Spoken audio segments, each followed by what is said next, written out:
Hello, students, and welcome once again to Unique Shikshan Sansthan. In the previous lecture, we have discussed about the Gupta dynasty. Who was the founder of Gupta dynasty? So, a person whose name was Shri Gupta, he was the founder of Gupta dynasty. And I have also discussed about Chandragupta first. Chandragupta first was the successor of Ghatotkacha, and after Ghatotkacha he became the ruler. यहाँ पर इस एक बार थोड़ी सी इसकी history बता देती हूँ। चंद्रगुप्त जो फर्स्ट था वो घटोत्कच का पुत्र था और घटोत्कच श्रीगुप्त के पुत्र थे। तो ये सीक्वेंस वाइज चल रहा है, मीन्स पहले श्रीगुप्त, फिर घटोत्कच, फिर चंद्रगुप्त। चंद्रगुप्त ने अपने शासनकाल में क्या इम्पोर्टेंट चीज़ की थी? एक तो he got the title of Maharaj Adhiraj, Lichchhavi princess से शादी की थी और उसने एक इरा स्टार्ट किया था। ये मैंने आपको लास्ट लेक्चर में डिस्कस कर दिया था।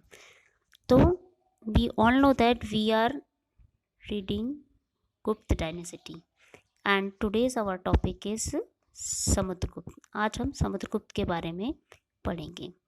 तो इसका जो शासनकाल है वो है आपका 335 means 335 CE to 380 CE।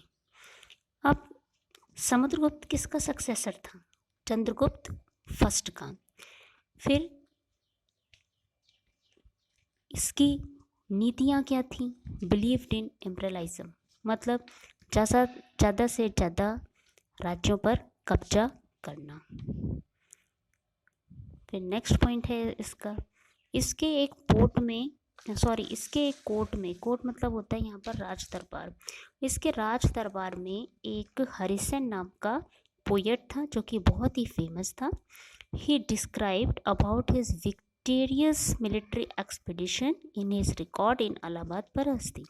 Means Allahabad परहस्ती में ये जो पोएट था हरिसेन, इसने समुद्रगुप्त के बारे में डिस्क्राइब किया है और हमें उसी से समुद्रगुप्त के बारे में जानकारी मिलती है। अब Smith has rightly called him the Napoleon of India. ये हम सभी जानते हैं। जॉन स्मिथ करके एक विदेशी व्यक्ति था जिसने समुद्रगुप्त को नेपोलियन ऑफ इंडिया का टाइटल दिया था कि वो नेपोलियन ऑफ इंडिया है। अब ये टाइटल क्यों दिया था? Because he was never defeated in any battle, क्योंकि समुद्रगुप्त किसी भी युद्ध में हारा नहीं, ऐसा इलाहाबाद परस्ती में बताया गया है। समुद्रगुप्त परफॉर्म अश्वमेध यज्ञ ऑल्सो। जो समुद्रगुप्त थे वो अश्वमेध यज्ञ भी किया करते थे, जिसे अश्वमेध पराक्रम या फिर यज्ञ कहा जाता था। और मैं थोड़ी समुद्रगुप्त के बारे में आपको डिटेल बता देती हूँ। Samudragupta himself a fine artist, he was also a great poet. He was expert in music also because his image of playing harp मतलब होता है वीणा, तो उसकी खुद की इमेज उसके सिक्कों में वीणा बजाते हुए मिली है। He was a worshipper of Vishnu, भगवान विष्णु का वह पुजारी था। But he had equal regard for all other religions, लेकिन बाकी धर्मों को भी वो महत्व देता था और रिस्पेक्ट करता था। तो ये तो समुद्रगुप्त के बारे में डिटेल थी। अब समुद्रगुप्त के बारे में डिटेल जानने के बाद अब हम देखेंगे नेक्स्ट कौन सा रूलर आया गुप्त डायनेसिटी में। तो आपका नेक्स्ट रूलर थे चंद्रगुप्त। अब यहाँ पर आप कंफ्यूज मत हो जाना।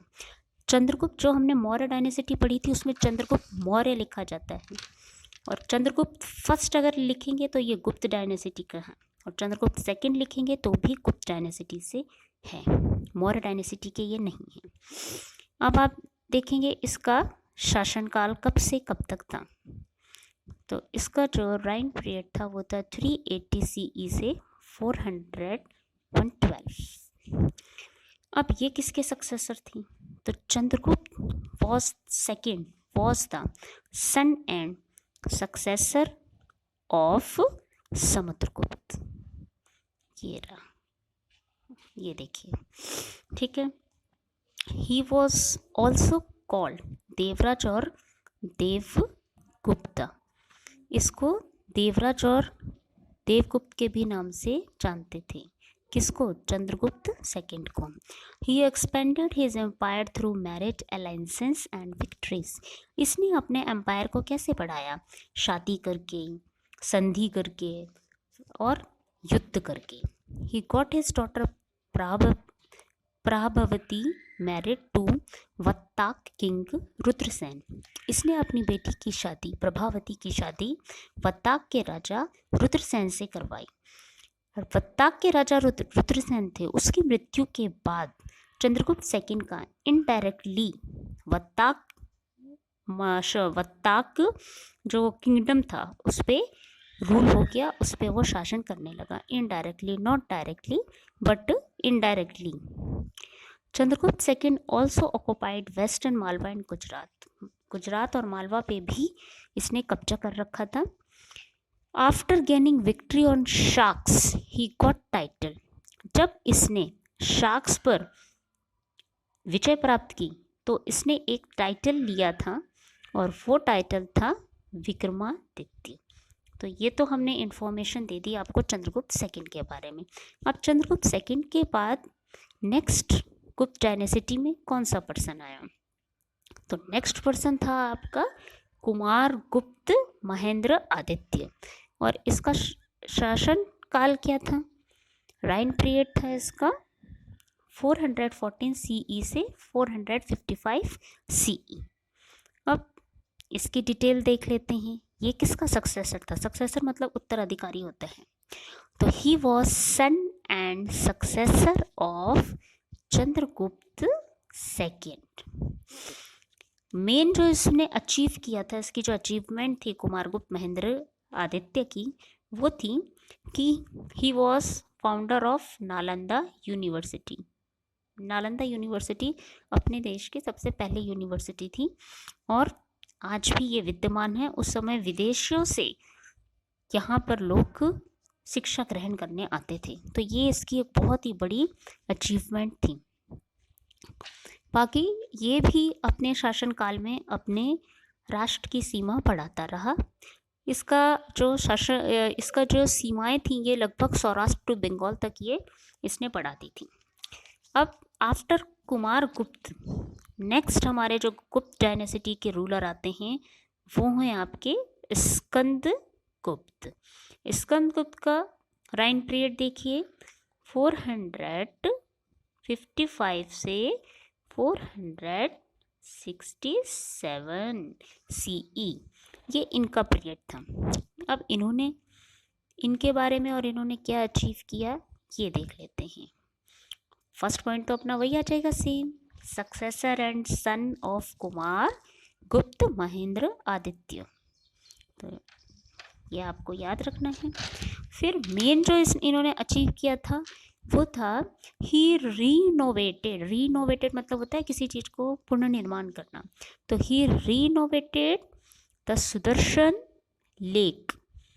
सुदर्शन लेक ये आपके मौर्य रूलर्स ने बनाई थी और इसी सुदर्शन लेक को स्कंदगुप्त ने रिनोवेटेड किया था। मींस जो कि मौर्य रूलर के द्वारा बनाई हुई थी उसका पूर्ण निर्माण कराया था, रिनोवेटेड कराया था सुदर्शन लेक का। इसीलिए स्कंदगुप्त अपने इस समय फेमस भी रहा है इस वर्क के लिए। और जो इसका एक इम्पॉर्टेंट वर्क रहा वो ये था कि ही डिफीटेड हुन्स। उस समय हुन्स लोगों का आक्रमण भारत पर शुरू हो गया था, तो स्कंदगुप्त ने उनको हराया था। तो आज के हमारे टॉपिक में हमने गुप्त डायनेसिटी के जो इम्पोर्टेंट रूलर्स थे उनके बारे में पढ़ा। अब जो मेरा नेक्स्ट लेक्चर आएगा उसमें हम cultural achievement of Gupta dynasty and society of Gupta dynasty के बारे में डिस्कस करेंगे। Till then take care, good bye.